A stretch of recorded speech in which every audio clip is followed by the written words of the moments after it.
Tom Trento wrote that speech. It was amazing, the president's speech. Any conservative, any Tea Party person, any Republican could have written that same exact speech. And we all said, what the heck is going on here? That's a very conservative speech that doesn't seem to track with the president's policy.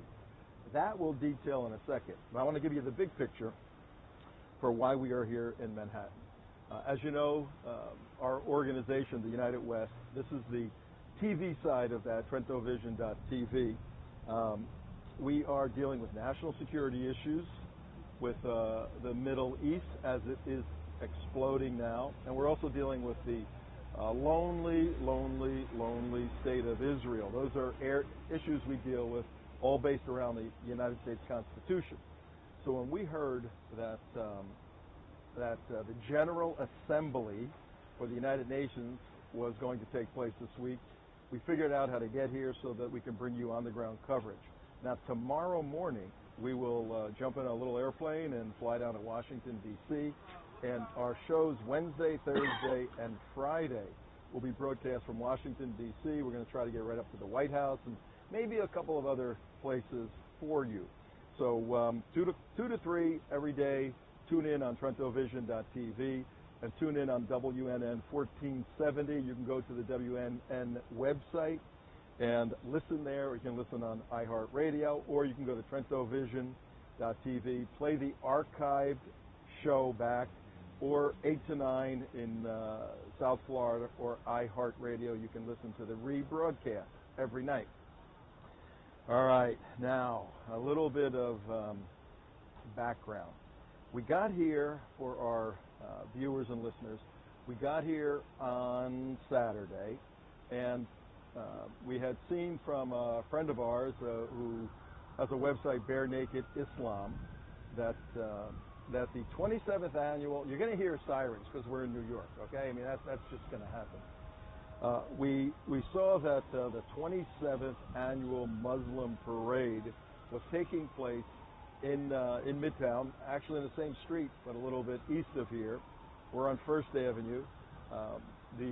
The parade was on Madison Avenue, 5 or 6 blocks to the east that away, to my right, your left, as you're looking.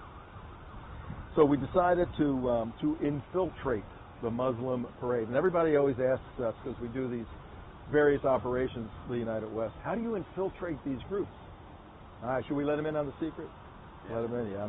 All right, let them in on the secret? Okay. I got approval from the guys to let you in on the secret how we infiltrate. We dress up in clown uniforms, and actually, we simply go attend these events. It's that simple.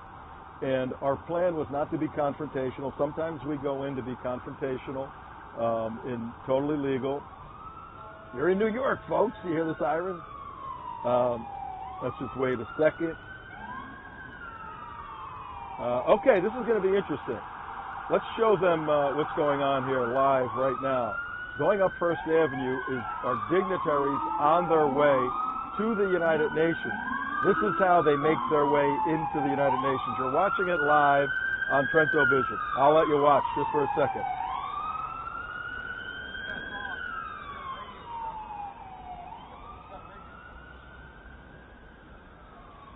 Okay, that was a typical entrance to the United Nations. There's several police cars, an ambulance, and some dignitary, we don't know whom, is in one of those cars, and they zip in that way. Everything's blocked off, but that's how it's done here at the United Nations. Well, going back to how we infiltrated the Muslim parade, we simply went to it, and all we did was, like everybody else, just take pictures there. And typically we engage in conversation with the folks after the events, but this time the angels were shining down upon us, because after the parade, are you ready to show some clips? Maybe. What? I'm not going to hear it? Oh, the radio won't hear it. Too bad for the radio people. They got to get on the computer. Oh, of course, you don't have the mic there like we normally do in the studio. Well, I could try it from here and see what works. Yeah, let's try it. You know, not yet. Let me set it up. Oh, Joe says he can bring it up. So Joe could bring it up off the website. That could be interesting. I don't know how it's going to work, ladies and gentlemen, but we're going to try it. Nobody is doing this stuff, okay? We are. Well, let me try the audio here. All right, we're going to try, but let me. I'll cue you, Joe. I'll set it up. Bring me the mic. You need this mic. Okay. Yeah. We're going to figure this out because we want you to. He's taken off the website. He doesn't need anything from us. He can do it, he says. Let's trust Joe. Joe can do anything. We'll do it in a couple of minutes. We prepared a series of short video clips for the listening and viewing audience. And for those of you listening by radio, please understand, we are doing cutting-edge news gathering, and WNN is our base of operations. And you're not hearing this anyplace, believe me. There are no other independent crews like this live streaming and doing a 50,000 watt radio station to a significant audience like we are in South Florida. But going back to the Muslim parade, we simply went in, and after the parade portion of the day was completed, then the dignitaries got up on the stage and spoke, maybe 15 of them. And one was better than the other because they could not control themselves. Their Sharia compliance, their vitriol for America. Now understand, and we're going to show the full speeches to some of these people. We'll put them up on our site. All of them said, "We love America. We love America. It's great. It's great. It's great." But there was always that but, and these are not regular Muslim individuals who are good Americans and just want the best. These are leaders of their community. And the information and the hatred they were spewing was absolutely amazing. So we give them no quarter. They're responsible individuals. These are what are perceived and known as the classic moderate Muslims, leaders of the community. We have their magazine where they want to change America, all of this. So we went in, and when they were speaking at the end of their at the end of the walking part of the parade, when they were speaking, we got some phenomenal footage and information. Sent out a video a little earlier today about State Senator Tony Avella, who was a marshal of the Muslim parade a couple of days ago in Manhattan. And as he sat on the stage, and dignitary, moderate Muslim dignitary after moderate Muslim dignitary spewed hatred toward America and called for laws to be written to suppress free speech, Tony Avella had enough. We're going to show you that video in a couple of minutes after we can confirm that we can make magic happen on the audio side for our radio listening folks. What does that mean? Good. You're ready? You ready? All right. I want the first short video. What's it, about a minute? The first clip. How long is it? I want it to work up to that. You ready for that one? You what? Who? Joe's pulling the audio right off of the. He's pulling the audio off of our website. Let him do it. Won't work? He says it will. It will work. He wants us to try it. So.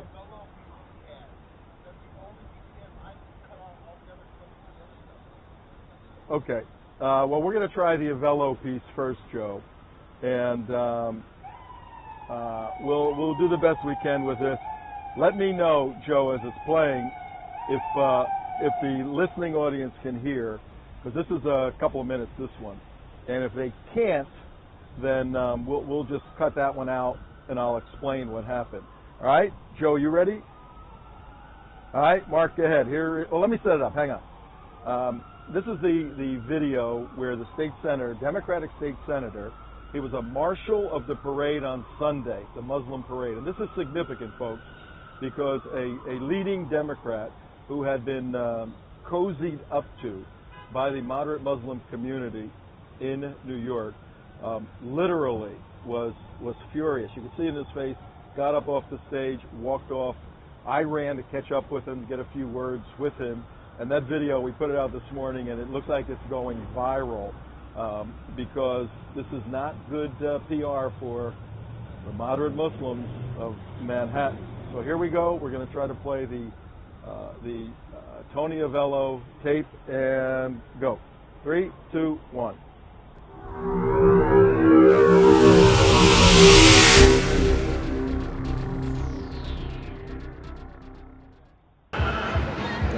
Hi, Tom Trento with the United West on Sunday, September 23rd, 2012, Midtown Manhattan at the Muslim Parade. And we're going to show you a whole bunch of stuff about the parade at some point, but right now we got to draw attention to breaking news. During the presentations at the end of the parade, where the dignitaries got up and spoke, several jihadi individuals spoke. One in particular was an imam from Brooklyn who condemned the United States and called for blasphemy laws to be written by the United Nations, by the United States, and by President Obama against anyone who blasphemed the Prophet. The freedom of speech and freedom of rights of other states. So I would like to demand United Nations to make an international law that would criminalize blasphemy. I again demand to the United Nations on this platform, please make an international law for the protection of honor of our beloved Prophet. Following that individual was a very articulate English woman who gave sort of a rap poetic presentation about the horror of the United States and the need for the Ummah, the Muslim family, to stand up against the United States as they insult the Prophet. We carry unborn martyrs in our wombs and drop bombs in here because all that we blow up is minds in mind fields. They resonate in refugee camps that are housed by Zionist Nazis. Well, that was too much for one of the marshals of the parade, State Senator Tony Avello. He was asked to be a marshal. He marched with the Muslims down Madison Avenue about 10 blocks. He sat on the stage. He was ready at some point to speak. After these two jihadis, the imam from Brooklyn and the articulate English woman, condemned the United States, he had enough. He got up off the stage, left in protest, left in disgust. I tried to catch up with him. We got a few words from him. What did you think of that? Thank you. What did you think of that? I was offended. Excuse me. What is your name? Tony Avella. You're with the city? I'm a state senator. A state senator. What offended you? I'm not going to get into it. No, we saw you up there very upset. You want to share it? No, thanks. I don't want to ruin the event for somebody else. State Senator Tony Avello deserves to be commended for recognizing the horror of this presentation, the horror of this Muslim Day parade. And again, he is a hero to all Americans for walking off that stage. God bless you, Tony Avello.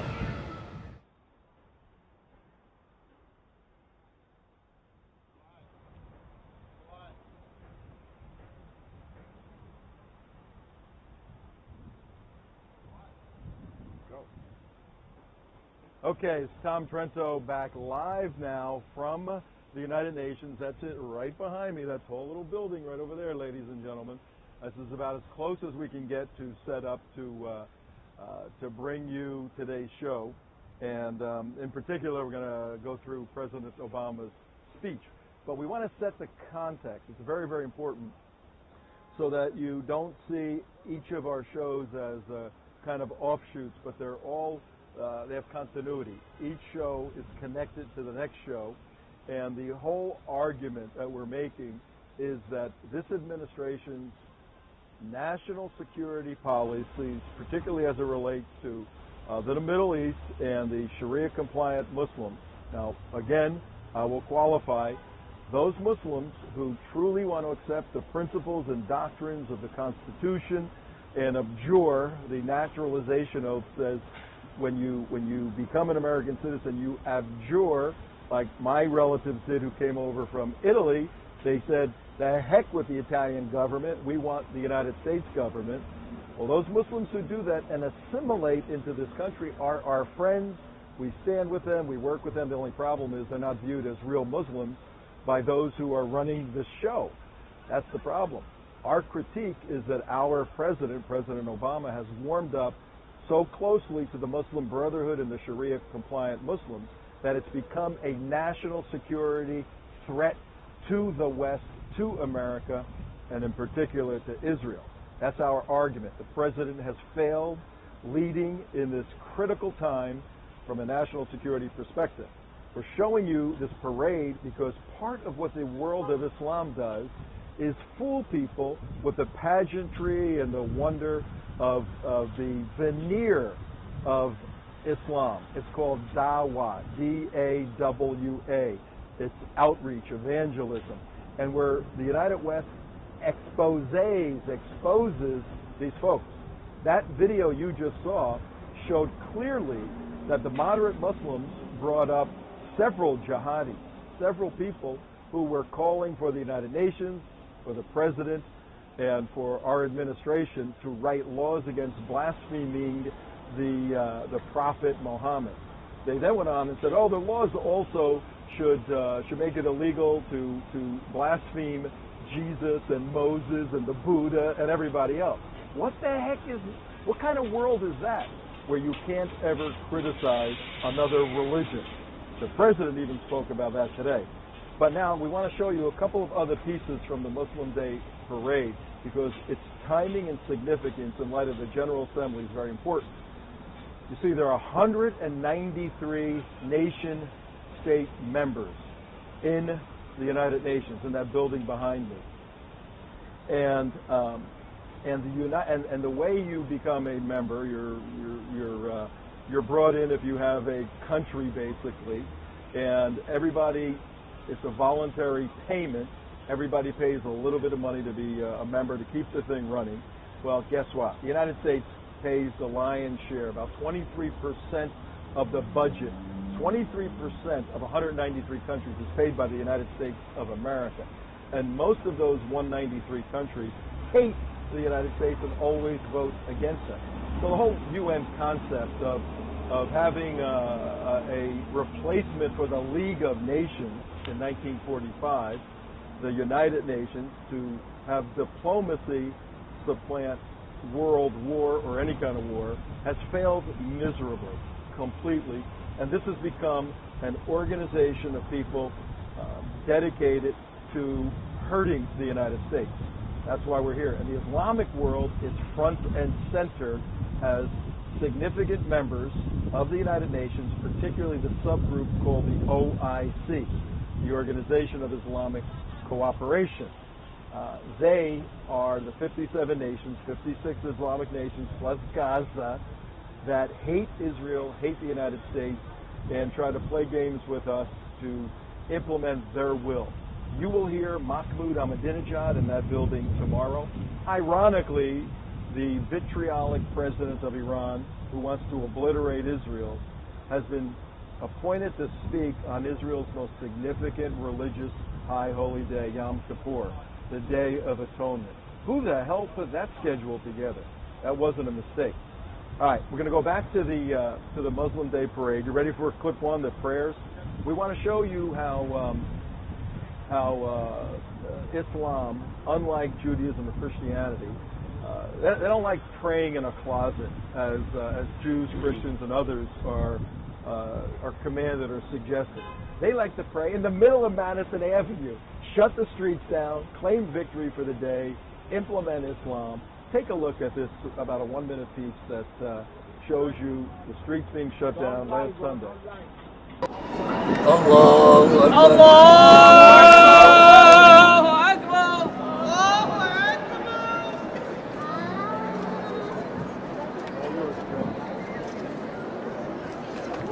Sami Allahu liman hamidah. Wa lakal hamd. Allah.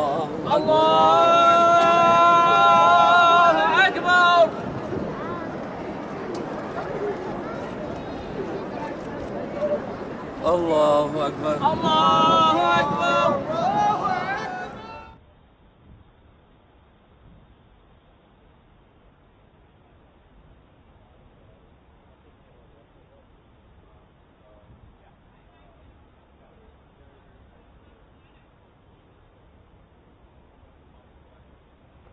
Okay, back live with Tom Trento here on 38th Street and First Avenue. For all the New Yorkers and Northeasterners, we're on the Midtown on the east side of Manhattan. Right, we're back. Okay, here we go.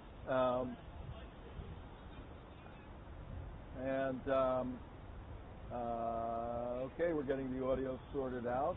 Thank you, viewers and listeners, for bearing with us. We're bringing you, as I said, unique stuff here at Trento Vision, WNN 1470 out of Boca Raton, Florida.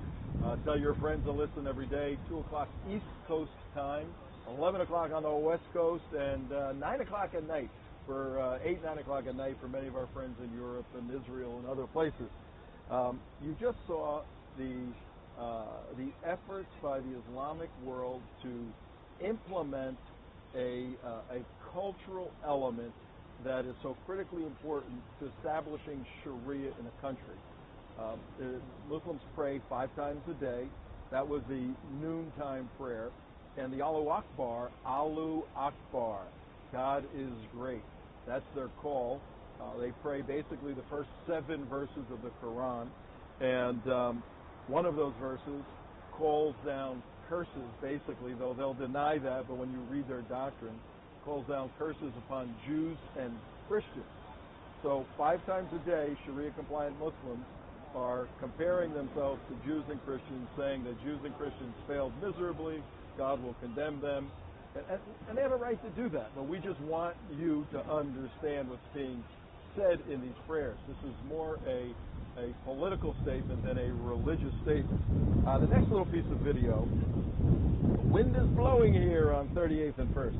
The next little piece of video is the, which one do you have, Mark? The floats. We'll close with the black flag. All right. We're going to show you 2 floats. Do that. Can you do that 1 second? Yeah, we're going to show you 2 short clips, and I'll explain to the. There's no audio on that, right? Just the. Yeah, as we're rolling, I'll explain to the listening audience what's being seen. In fact, why don't you roll the first one? It's a float from Saudi Arabia, honoring Saudi Arabia and the 2 holy cities, Mecca and Medina. Now, it's very interesting in our work as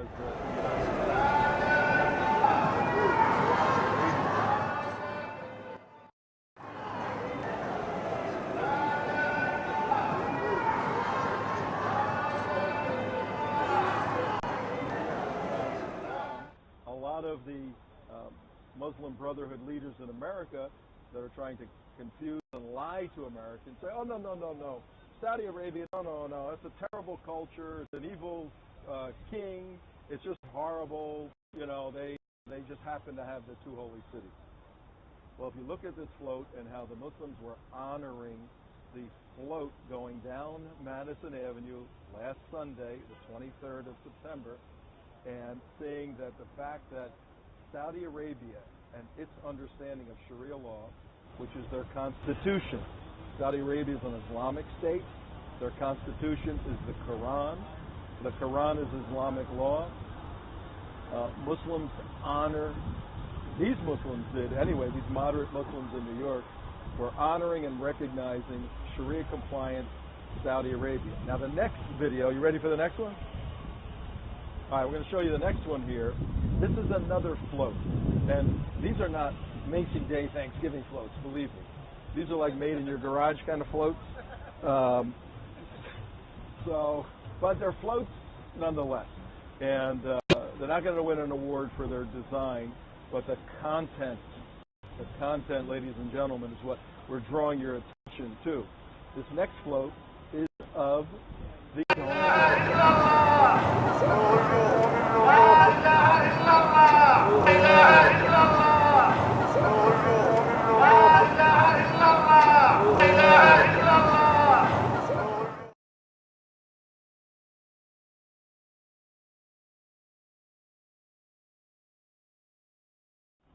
But in order to politically overcome the presence of Jewish people in the world and the presence of them in their own homeland. The Dome of the Rock is viewed now and historically as property of Islam. And there's a tremendous amount of tension there, obviously. But going down Madison Avenue last Sunday, a few days ago, the Dome of the Rock was being honored as simply that part of the city that belongs to Muslims. Will there ever be a possibility for an undivided Jerusalem and peace? We can't see that. Not when people are praising and honoring something that has little significance historically or theologically in Islam. Now we're going to go to the fourth piece, and there's a succession that we're showing you here. First, we want to show you that the parade started with Islamic prayer, basically calling on Allah to show that Muslims are greater than Jews and Christians, and that was said so many times by the speakers that day. And again, I don't have any problem with that from a theological point of view. I have a serious problem with that from a political point of view, and you have to understand that Islam doesn't separate between the mosque and good Audio only. audio only on the flag. Yeah, Joe's got to pull that one off the website. Yeah, Joe, pull this next one off the website. You're going to get audio only, and we'll let it play. Then I'll explain it.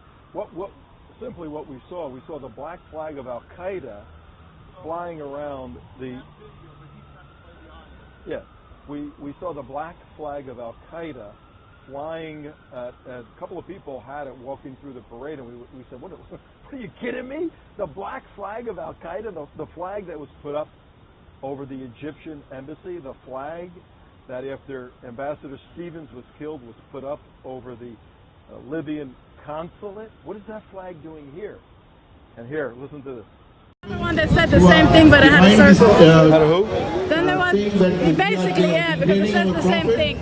They do it a little different over there sometimes, Okay. but it says the same thing. It's calligraphy. This has been a very Also condemn that, and I hope that our Muslim OIC countries they take action on that. And finally, I request you.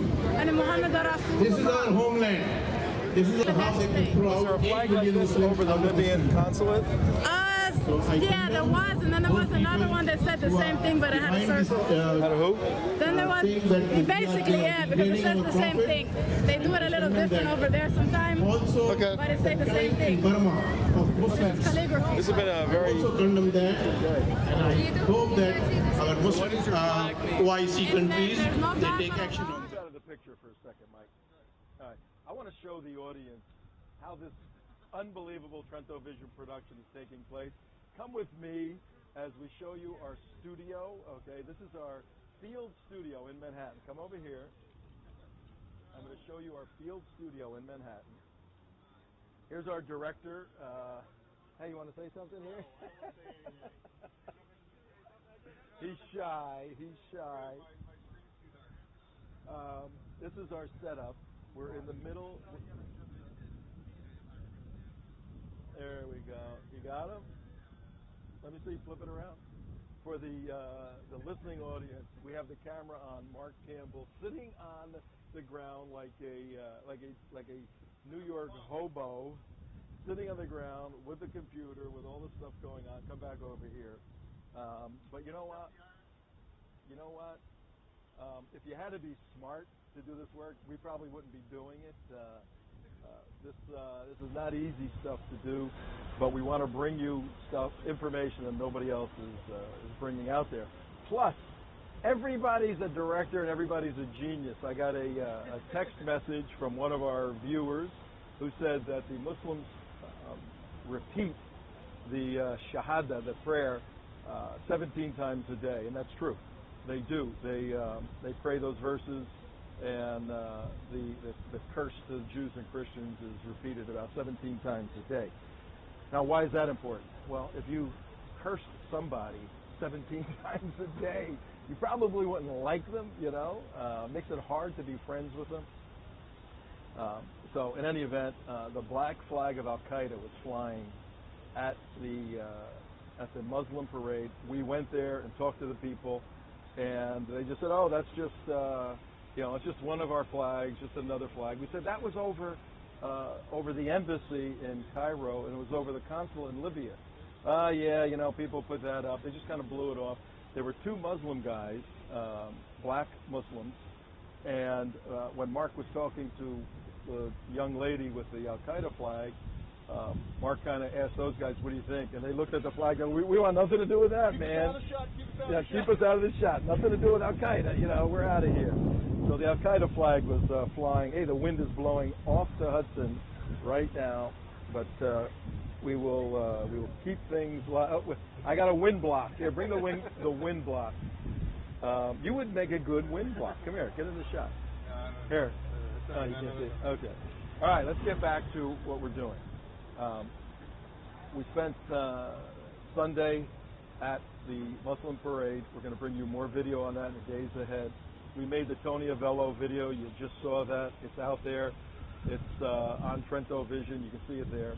Monday, which was yesterday we went, and for those of you who were watching, we went to 57th and 6th, the Avenue of the Americas, at the Warwick Hotel where Ahmadinejad, the evil president of Iran, was staying, and we brought you live from there a demonstration by Iranians, expatriate Iranians that left, had to flee Iran, expatriate, ex-members of that country. They're here, and they're fighting right now to help overthrow in any way possible the regime.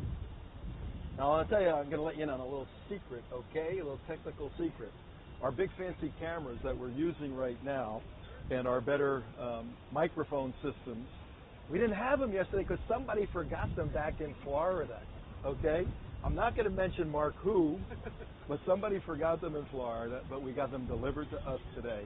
So we're back functioning with our A equipment. And we thank those of you who helped us get this equipment for using it, for allowing us to be able to use it. Now, today, what's the time right now, Alan? 2:42. All right, today we want to talk a little bit about the building behind us, the United Nations. And I'm good. The United Nations and President Obama's speech this morning. And I got to tell you, all of us watched it, and we went, huh? Our eyes kind of bugged out, and we went, who wrote that? Mitt Romney or Newt Gingrich or Rick Santorum? I mean, that speech was written in such a way that it hit all the key themes. It hit all key points, not in any controversial way, but in a sufficient way to achieve an objective. So we did a little deconstruction and analyzing of the president's speech. And we said, if somebody gave us that speech, and we had our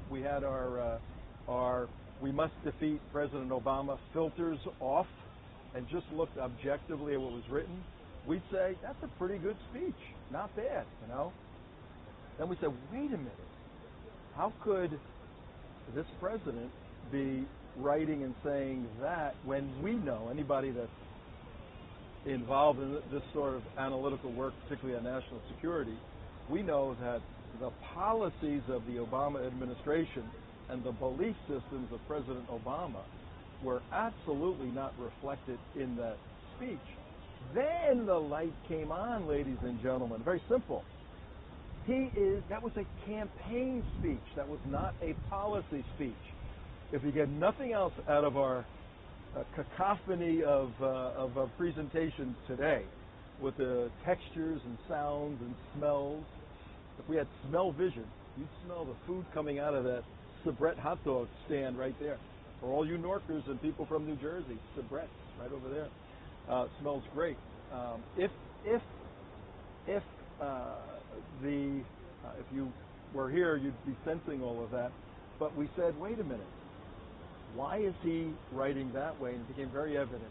This was a campaign speech, not a policy speech. And as I was saying, if you get anything out of our show today, it's critically important to understand that was a campaign speech. and it was designed to maintain his base on the left, and it was designed also not to aggravate too much the people on the right, us, to kind of throw us a bone, and appeal to the people in the middle to hit the themes of we're strong and we're secure, and even though that video was very bad and we deplore it, that Mohammed video, we are Americans and we will always maintain the First Amendment. And his comments about Iran, we will never let Iran, get a nuclear weapon.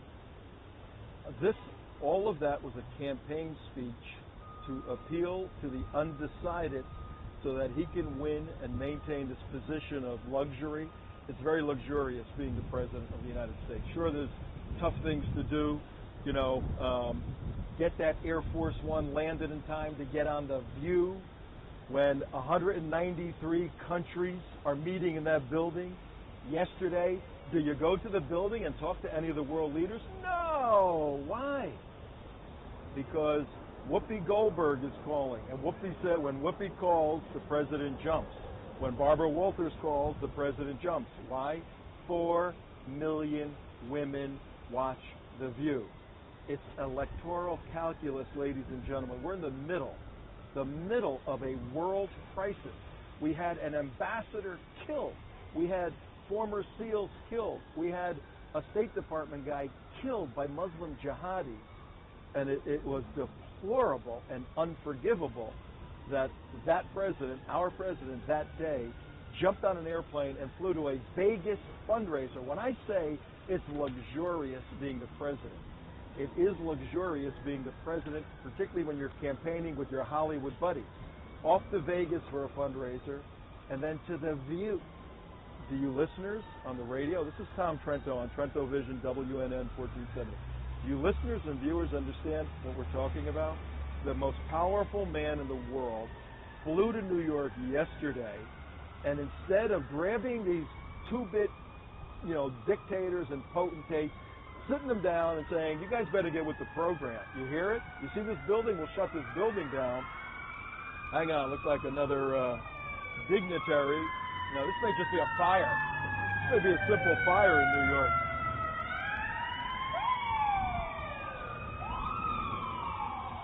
The point, the big picture, the big idea we want you to leave with today is that the president's speech, do not be fooled by ABC, NBC, who fawn over him. MSNBC, who I think is part of the campaign, do not be fooled tonight when they say, oh my God, it was a speech of all speeches. He united the world once again, the Messiah. Don't be fooled with that. It was a campaign speech. He flew in Air Force One, landed in New York yesterday, and went on television, on a ladies' television show, instead of doing his due diligent work in that building behind us. That is unforgivable.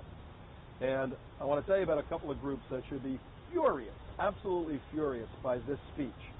Now, our point with the speech, the president's speech this morning at the United Nations, is that it was so conservatively written that that's the weakness of it. Its strength, a conservative speech, shows the weakness because it isn't the policy, procedure, or belief system of the Obama administration.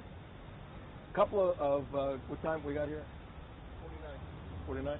Couple of groups that should be very furious. Number one, if you notice and listen carefully or read the speech, it's being reprinted in many newspapers. At one point, he's talking and he says, he's speaking to the world in general, and he says, Americans, most Americans like me are Christians, right? For those of you who are serious Christians of faith, I'm not talking about the leftist Christians that don't believe in the God, don't believe in the Bible, all that stuff. I'm talking about serious evangelical Protestants, serious conservative Catholic Christians that truly believe in God, truly believe in the Bible.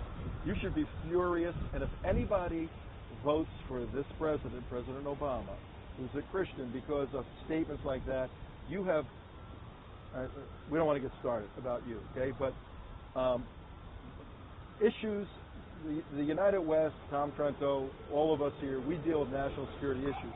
But to our friends, our Christian friends, we've got to say your interest is not just national security. You have a great interest in the social issues.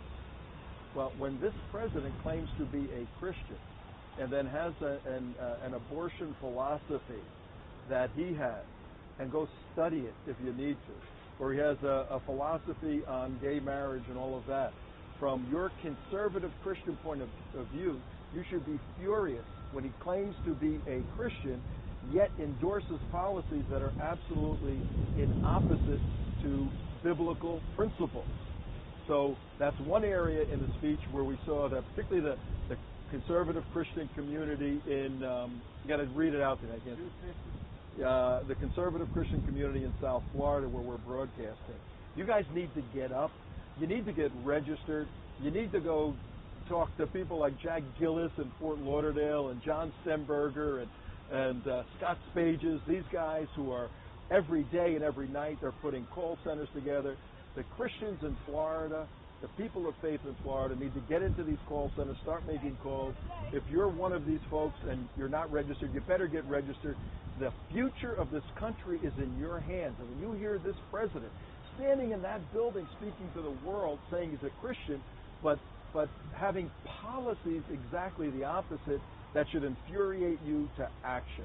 And how do we change countries, not with revolutions, but at the ballot box, this country? And number two, the veterans should be furious with that speech.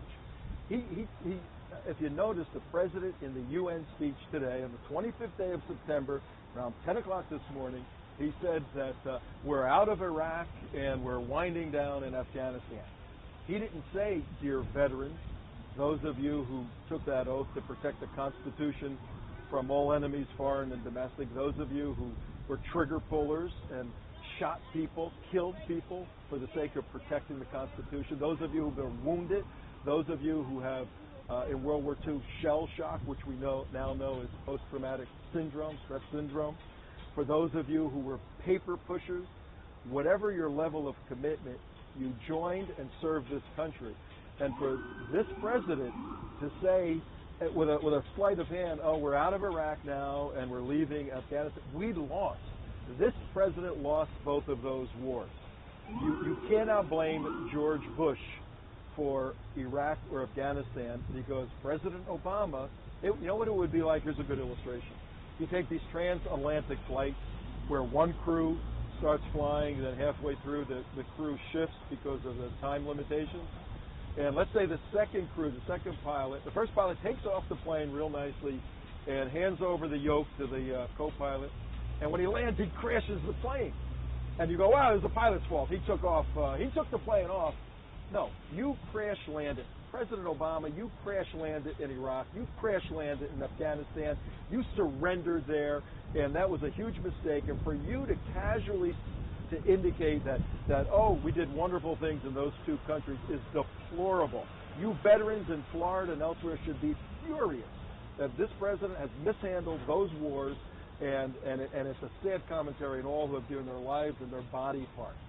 So we're not even beginning to get harsh yet with this president, because you want the top seat, you want to be on Whoopi's show, you want to go all these places, you got to be a man to take all of this stuff and face the facts that you failed on national security. It's that simple. And we're here in New York, and we're proclaiming that loudly to the world, to the listeners, and we're going to Washington tomorrow to do the same exact thing. We're going to be all over you for the next 43 days, because our job is to expose your failures in national security, your failures with chumming up to the Muslim Brotherhood. Are you out of your mind? Oh, guess what?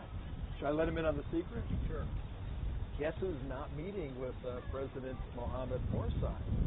Oh, well, the last we heard right now, too tight of a shot. My nose too big in there. The last we heard, and we're verifying this, is that President Obama secretly and quietly, I should say, more than secretly, canceled his meeting with the Muslim Brotherhood leader, President Mohammed Morsi. So, folks, it's really an honor to have our team here broadcasting from New York for you. And it's an honor to expose this sort of information, and hopefully you can be motivated tremendously look, we got to fight the wind in New York. You can be motivated tremendously to get up and vote. And Christians should be furious, veterans should be furious, and my Jewish brothers and sisters all throughout America, particularly in Florida, should be furious. Why? With that speech. Oh, no, wait, he said good stuff. He said, look, for my Jewish brothers and sisters who want their ears tickled by a president that likes to play with the Jewish community, sure, you'll buy anything he says. But for the true people looking from this president for leadership and guidance and assistance to Benjamin Netanyahu, you should be furious that Benjamin Netanyahu was not mentioned today at all. Give me a 1 minute when there's 1 minute. President Netanyahu was not mentioned at all.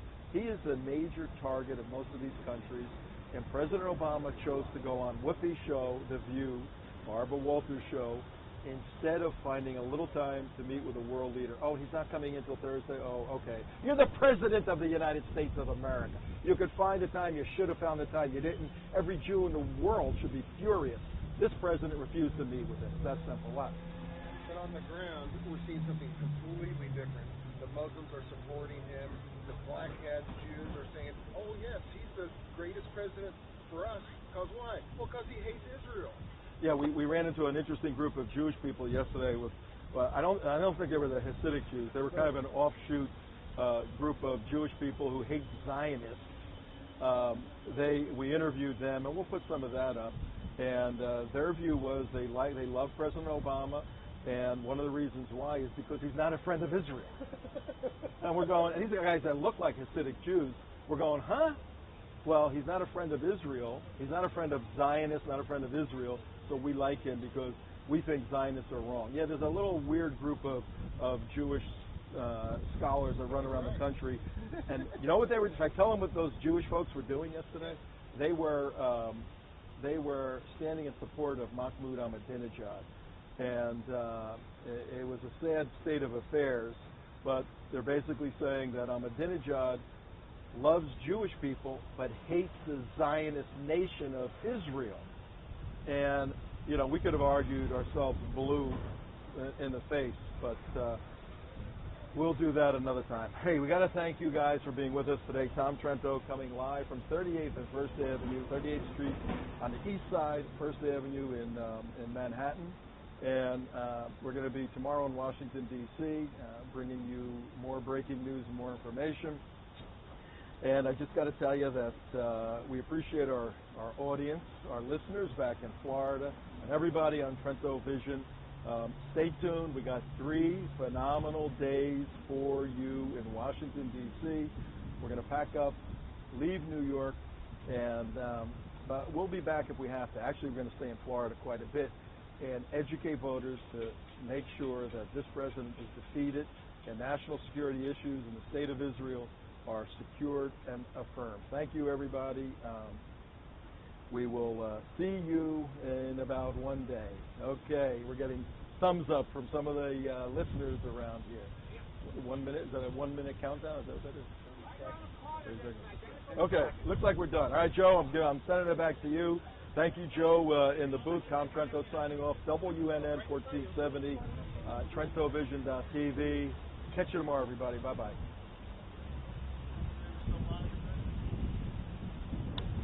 I don't know. He's giving me signals here.